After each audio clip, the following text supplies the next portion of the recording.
Hello, hello, Young and the Restless daily recap fans, YNR fans out there that want to hear the recap for today. Today is Wednesday, June the 29th, and we had an interesting Young and the Restless episode today. We had quite a bit of conversation, kind of centering around Nate, really. It starts off with Devon and Nate. They're at society, having a working lunch. And then Devon brings up the fact that, Nate jumped the gun, mentioning, at the launch that they were going to have 50 new podcasts, that were going to be coming out. And he said that, bottom line, Nate, that's not what we have. And Nate says, I checked with the I guess production team, and they said we had 50 in the pipeline. He said, you obviously don't understand what a pipeline is.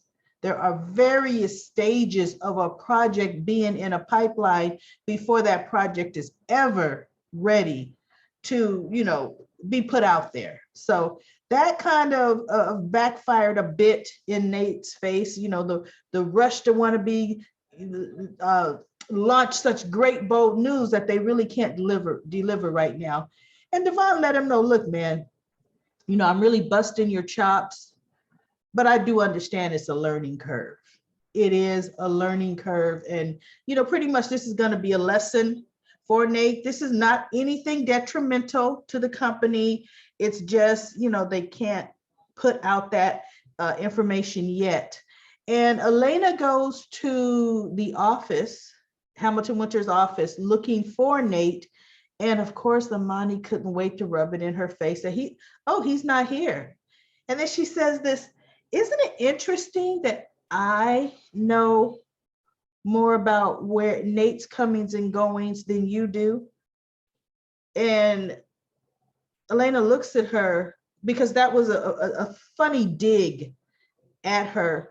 And see, my response would have been, well, you would think so. You work at the same place he does. When Nate and I worked at the hospital together, we both knew where we were at all times. We were in the same building. So, I would just call Amani out for Amani if I were Elena, because she's actually not even doing subtle digs. These are the kind of nasty little digs that you need to be called out on, because they're not going to fly. And what I don't like is Nate, he sees it, but he still hasn't stopped Amani. He's like, we're best friends. And so anyway, Elena goes to society and she says she has a great idea for a podcast.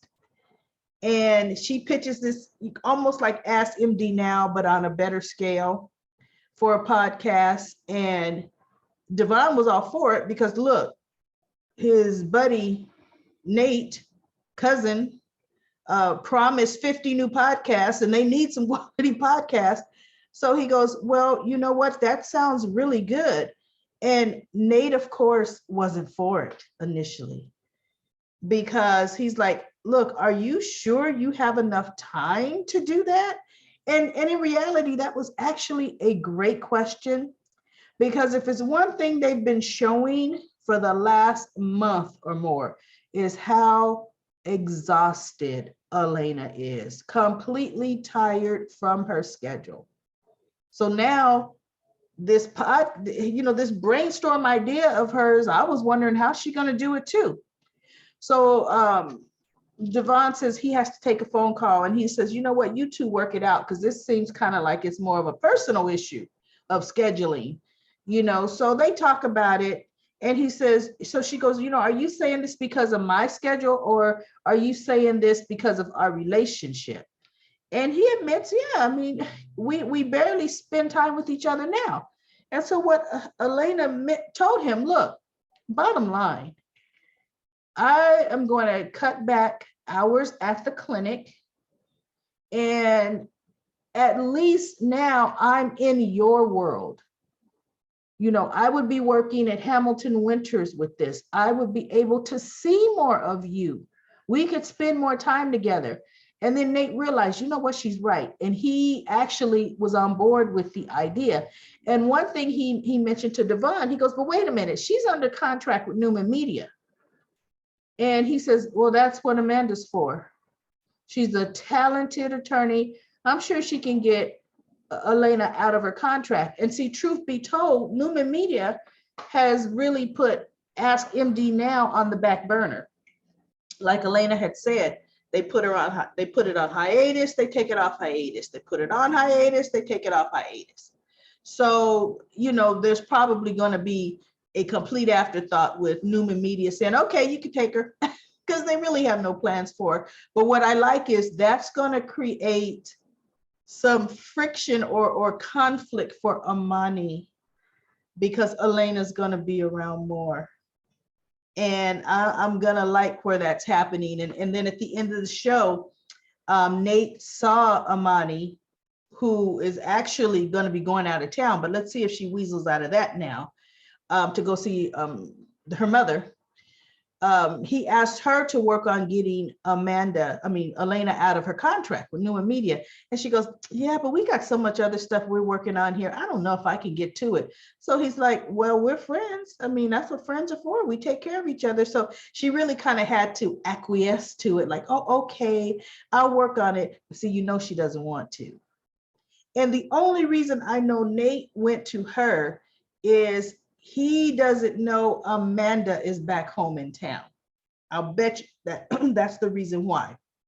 Okay, so we're going to see. And then at the end of the show, Amani was asking Nate, so exactly how long is Elena going to be out of town?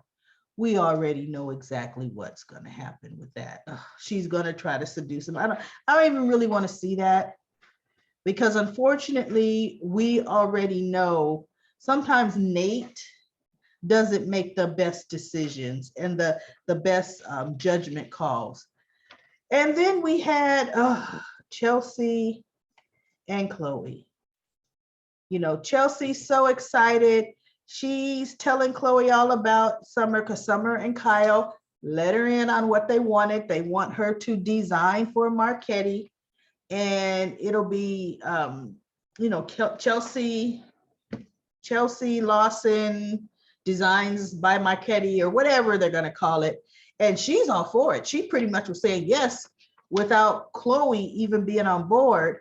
But in reality, I don't know how much on that end of the venture Chloe would need to be involved, because that's one thing Chelsea could negotiate, is she has a project manager on the Marchetti end, like Chloe is the project manager on the Finmore's end.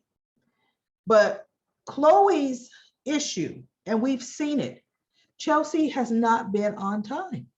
She's been behind. Production is behind. Everything is behind. Yeah, she's finally cranking out some things and showing it to people, and they're in love with it.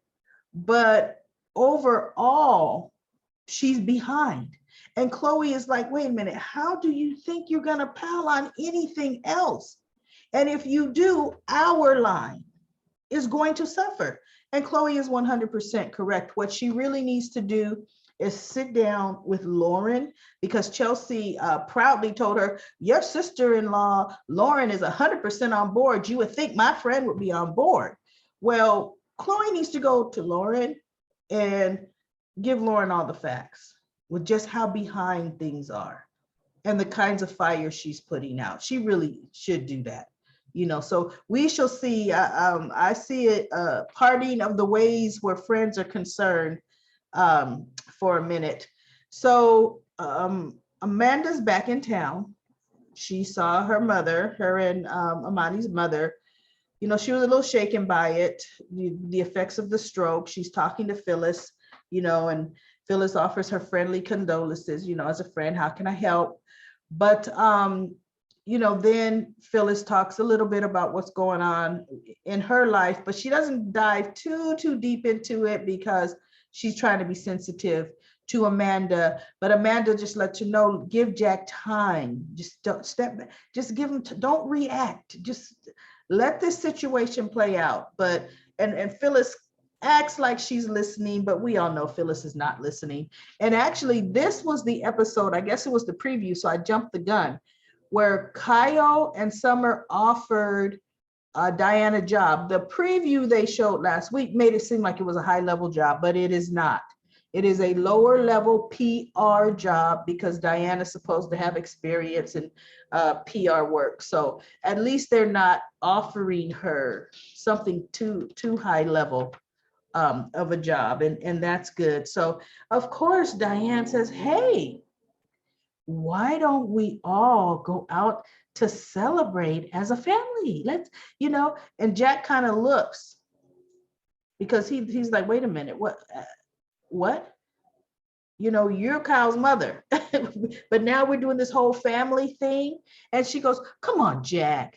You want to celebrate Kyle. You want to celebrate he and Summer's success. And, and you can't say no to that. And of course, Jack's like, yeah, you're right. I can't say no to that. So of course they go to society. They're all celebrating. And who comes in society? Guess who? Phyllis. The look on her face at the whole group there. So Summer's like, Mom, hey, Mom, come on over. So Phyllis walks over and she says, what's going on here? And Diane happily says, oh, we're having a family celebration. And Jack kind of looks at Diane like, you're trying to goad her. He looks at Diane with that statement. And Phyllis just says, and so she goes, we're celebrating the fact that Kyle has hired me. In summer, they've given me a position at Marquette. And that's what we're celebrating. And so they go, pull up a chair, Phyllis, pull up a chair. Come on, Mom, pull up. And so she goes, no. And I'm so happy. She's like, I ain't about to do that. No, please get out of here. Pull up a chair. So Phyllis walks away and Summer gets up to go talk to her. And she goes, come on, Mom, you're supposed to be okay with things. And she goes, you're supposed to be, I am supporting you, and Summer says, the job was really only offered to Diane. I only went along with it because of Kyle. Because Summer is kind of like, Diane would not be my first choice. But, my whole thing is, I still would have told Kyle, she's not my first choice, honey. And how hard is it going to be if things don't work out? How hard is it going to be for you to fire your own mother? You're really putting yourself in a very awkward situation, but Summer said none of that. So Phyllis, it was so interesting. Because she goes, you are here to support me, right, Mom? And Phyllis looks at her and says, of course, honey. Of course I'm here to support you. So she reaches in to hug her.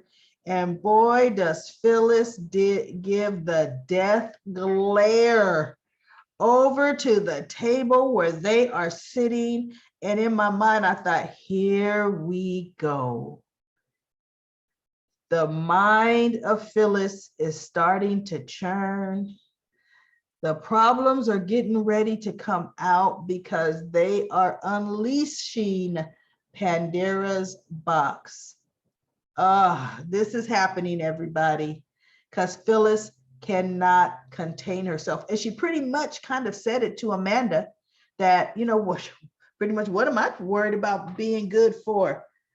I'm not with Jack. Jack pretty much says, even our friendship is over. Phyllis is kind of like, I got free reign now. Who's going to stop me? That's really kind of what she was saying. So, oh my goodness, I'm not looking forward to what's going to happen with that situation. But that pretty much was today's recap for the Young and the Restless. Tell me what comments you have about today's episode. I don't know. Diane is getting way too much leeway. See, not with Kyle, because Kyle is blinded. He's her son. But with Jack is letting her say too much out of her mouth freely against Phyllis. But when Phyllis starts talking about Diane, what does he say? Let it go. Let it go. Don't talk, you know, Diane has nothing to do with this. Well, yeah, Diane has a lot to do with it. A lot. And if Phyllis would have been the one when Diane walked up, what's going on here? Oh, we're having a family thing, like you're not invited, when that's Phyllis's daughter right there. Jack would have pulled her to the side and said, see, that was unnecessary, Red. That was unnecessary for you to say. But yet Diane doesn't get that kind of treatment. I don't like that. That's just my feelings on the whole situation. So please give me your comments. What are your feelings? Before I wrap things up, I'm gonna just go over some comments here. Let's see, we've got Annette. She, of course, thank you, Annette. She expressed the fact that she likes the reviews, and I'm getting a number of other comments from great fans that they like the reviews. Thank you so much. But Annette feels, and this is interesting, I didn't think about this. She feels it's Michael Baldwin that Victoria is conversating with, that it's Michael that's her secret partner in this. And I thought about it and I thought, you know what, it could be Michael. It could be Michael that would know what Victoria is doing and the whole 9 yards. So tell me what your views are. Who do you think Victoria is secretly working with? And Annette says that she feels Lily could do better than Billy. You know, unfortunately, I don't know how long the Lily and Billy situation is going to, or couple is going to go on. And Sally Spectra is Sally Spectra. My goodness, she's only out for Sally, but at least she's riding high right now. So it's been my pleasure for the recaps today. Please give a thumbs up for the video, like it please, and subscribe to this channel. Subscribe to the channel, ring the bell so that you can get alerts. So every time I post a video, you can look at it. I will see you tomorrow.